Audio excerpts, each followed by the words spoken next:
Good day everyone. I am Princess Jane Arbizo and today we will be discussing about developing materials for listening skills. Without further ado, let's get started. First, let us define what is listening.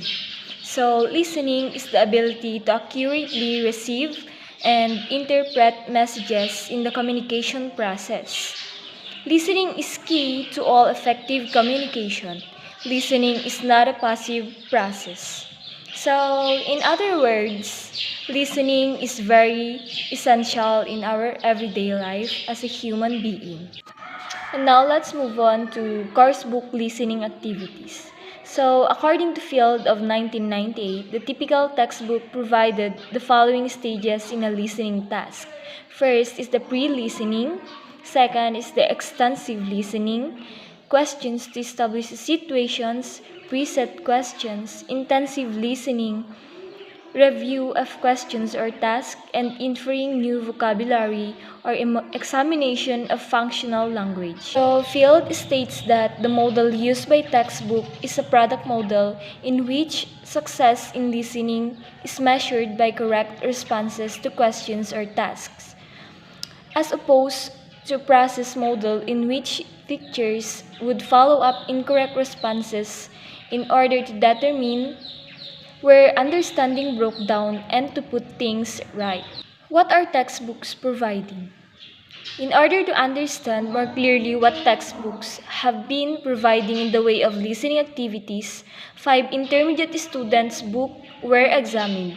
First is the New Headway English course by L. Source and J. Source of 1996. Second is The Cutting Edge by S.K. and V. Jones of 2000. Next is The Inside Out by H. Deller and Waliday of 2010. Fourth is The Outcomes by Heinlel and B. Goldstein 2012. And the last one is The Big Picture by Richmond. These 5 intermediate books. The first 50 pages of each book were studied to discover what kind of activities were being offered related to the recorded material. In the 5 books, there were 155 such activities, which can be broken down as follows. First is the listening for specific information, listen and check, pronunciation practice, clause, answer questions from the recording, read text and listen to it, and others. It can be seen from this that the majority of activities involve the students in the traditional listening comprehension activity of extracting factual information from a spoken text. There is a sense in which the second highest activity type, listen and check, is related to the first, in that the students is complete a written task and then listen for the correct answers on the recording, thereby also listening for specific information in relation to their answers. The pronunciation activities were varied, working on a range of discrete pronunciation areas such as weak forms, sentence stress, and word stress. Close activities were largely confined to cutting edge, as were the listen and answer activities where students wrote a listen, as were the listen and answer activities where students wrote a written response to a question asked or statement made on the recording. On a few occasions, the students were merely asked to listen to a text being read in a cassette while they followed it in their books. Probably the most interesting activities types occurred in the other category. Headway asked the students to gauge the effect of bulb, yes or no. Answers written in their books, with the question tagged yes I do or no I don't answers on tape, working in the area of politeness. The same book also asks students to listen and decide whether the S ending For example, it apostrophe s was, it is, or it has, which required understanding of the context. Inside Out asked students to listen to different pieces of music and relate them to genres of film, thus working on the student's knowledge of the world. Inside Out also asked the student to write out a nursery rhyme from the words given in jumbled order and then mark the stressed syllables. Outcomes is significantly different from the others in that, in addition to standard seeking information exercises, it does sometimes ask learners for their opinions or feelings about what was said. In one case, in Headway, the spoken text appeared to the presenting new language. In almost all cases rather, the longer recorded text used for listening for specific information were monologues or dialogues, other appearing in the form of an interview. Nearly all the activities focused on the product of the listening rather than on the process. And now, what could textbooks be providing? So, according to Rost of 1991, has used a division of listening activities into four broad types. First is the attentive listening. Examples of activities. The learners have to give short verbal and non-verbal responses to the speaker in a real-time interaction. So, attentive listening is a full and complete kind of listening. Means that the listeners go beyond content to add their attention to the context and the effect of a message. Next is the intensive listening. The learners are focused on particular aspects of the language system to raise awareness of how they affect meaning. So, intensive listening focuses primarily on brief listening exercises. While they usually only take a few minutes, they offer focused, intense practice. This is because intensive listening focuses mostly on form. When you do intensive listening practice, you are paying most attention to pronunciation, grammar, and vocabulary, rather than overall meaning. And by focusing on these aspects, intensive listening practice helps students build the groundwork for language acquisition. Since you are understanding basic component parts of the language, you can build on these skills over time. Because it serves to help listeners understand key foundational aspects of language. Intensive listening is particularly important for beginning and intermediate students. Next is the selective listening. The learning concentrates on specific pieces of information, learning to attend selectively to what they hear. For example, imagine that someone is talking to you while you were trying to finish watching an episode of a TV show. Chances are good that you didn't hear much of what they said to you. Is the interactive listening. Learners are helped to become active listeners by working on pairs or small groups with information, gap, problem solving type of activities. So let's move on to White of 1998. So he categorizes listening skills into 5 broad areas. First is the perception skills. Skills such as recognizing individual sounds, identifying reduced forms, recognizing intonation patterns. Second is the language skills. Skills such as identifying individual words and groups and building up meanings for them. Next is the using knowledge of the world. So, connecting words to non-linguistic features to get clues to meaning using knowledge of topic. And then, dealing with information. Understanding gist, meaning, inferring information which is not specifically stated. And lastly, interacting with the speaker. Coping with the speaker, variations such as speed and accent, recognizing speaker intention, identifying speaker mood.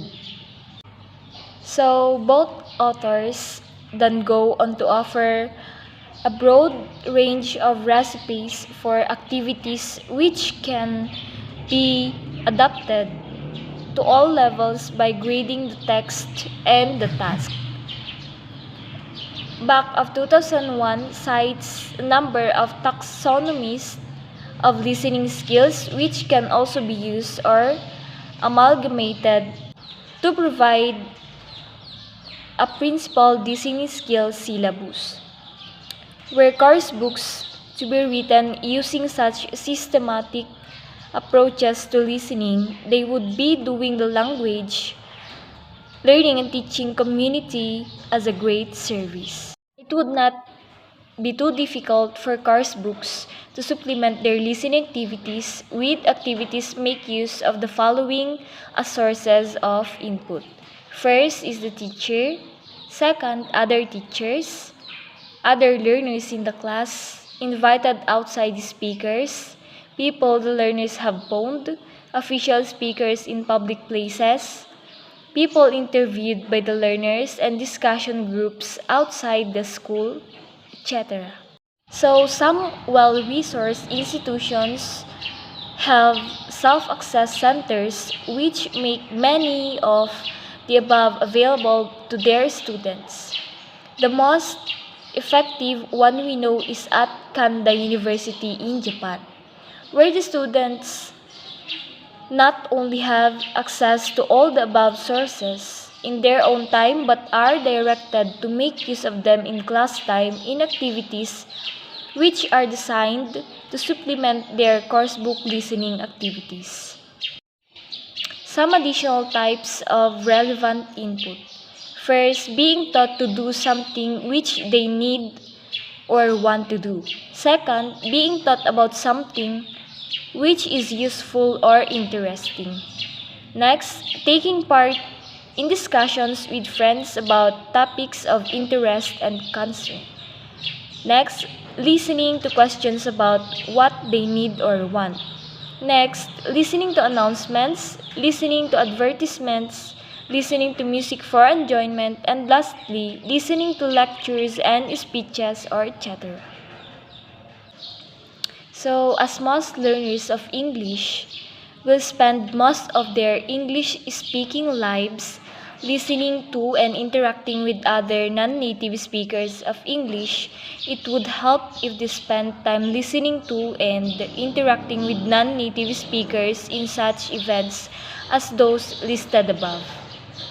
And here are some intake-rich activities. First, listening to the teacher reading poems, short stories, extracts from novels, etc. Next, listening to a group of teachers acting a scene from a play, listening to the teacher telling jokes and anecdotes, listening to other learners reading poems, telling jokes and anecdotes, etc., listening to other learners reading aloud texts which they have enjoyed studying, listening to other learners doing a prepared presentation on something which really interests them. So, what learners need to listen to is the target language being used in texts which are effectively and cognitively engaging in ways which facilitate intake. It is said by Tomlinson of 2013. Here are some ways of helping learners to achieve multidimensional presentation of what they listen to include.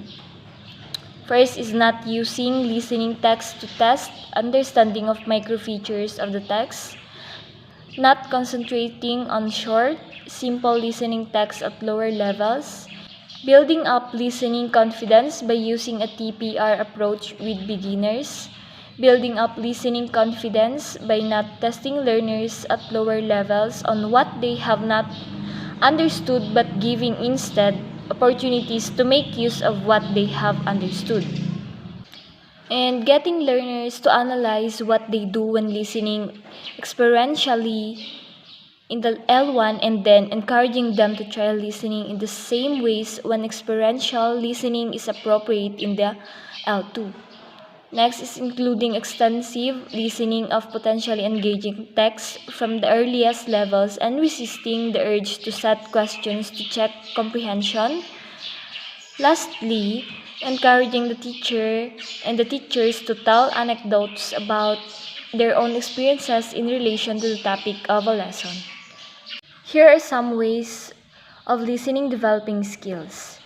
First, teaching learners about a particular listening sub-skill, then providing activities in which they can use those sub-skills. Next, getting learners to do a listening task in which they listen for a specific purpose and then focusing on the strategies which could have helped them before providing another or similar listening task. Getting learners to do a listening in which they listen for a specific purpose and then asking them to think and talk about the skills they used before providing further similar activities. Giving learners a listening task in which they listen for a specific purpose and getting them to think and talk about what skills and strategies they will use before they begin the activity. Giving learners a listening task in which they listen for a specific purpose and getting them to think and talk about what problems they had with the activity before providing guidance and setting them another similar activity. So, these are the best ways of helping learners to develop listening skills to ensure that the learners are exposed to a wide variety of listening text genres and text types, and to provide whilst listening tasks similar to those suggested above for facilitating intake. Conclusion. So, the main point about materials for developing listening skills is that learners can only develop these skills if they do a lot of listening. Therefore, they should spend considerable time in listening lessons actually listening. Teaching and discovery activities can facilitate the development of listening skills too, but spending most of the listening lesson answering comprehension questions after listening to a text is still the norm in many course books, has very little beneficial effect on the development of listening confidence and skills. So that's all. Thank you for listening.